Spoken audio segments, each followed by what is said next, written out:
Thank you, Mr. Chairman. I appreciate that. I have just a couple quick questions, and I'd like to ask Mr. Duffy.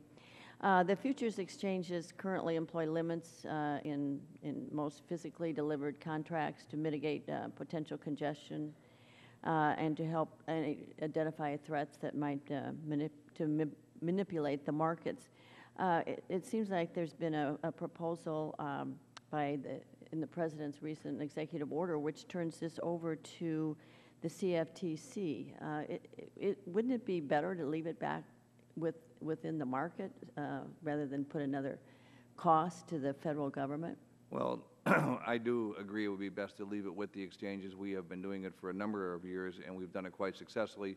We've never had a customer lose one penny due to a clearing member default, and that's a 156-year record that we're very proud of, Congresswoman. So I think we've done an excellent job of managing risks when it comes to these types of problems. As it relates to the limits, we have limits on all of our deliverable products. So we already have the limits put in place today. When it comes to energy, we have hard limits coming into the last 3 days. We have accountability levels 30 days out on our grain products. They all have government mandated limits opposed to them today.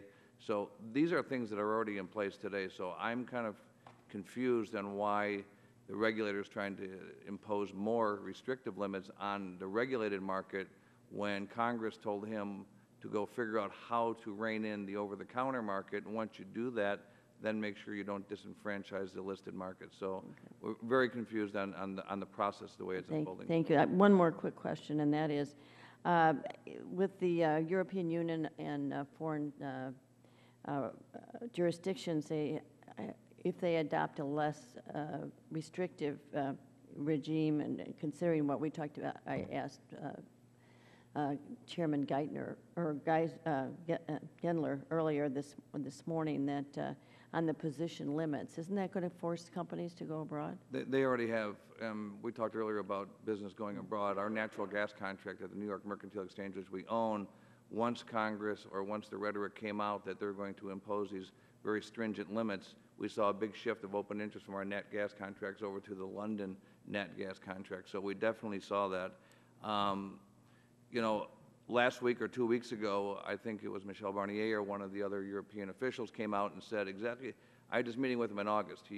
I met with Chairman Gensler, and they said they're going to be in lockstep with the U.S. on regulation. This is back in August. I asked them when they passed Dodd-Frank in Europe.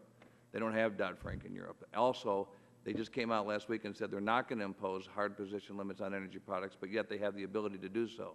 This is exactly what this Congress told our regulator to do, but our regulator looks at it in a different light. Thank you. Thank you. Congresswoman, if I could just add on foreign competition, we're following very closely the directives coming out of MiFID and others in Europe, and they don't also adopt the similarly restrictive approach to modes of execution for CEFs that appear to be coming out of the CFTC. And we think that if Europe adopts a more flexible approach to intermediation by CEFs, that business could also flow overseas in that regard as well.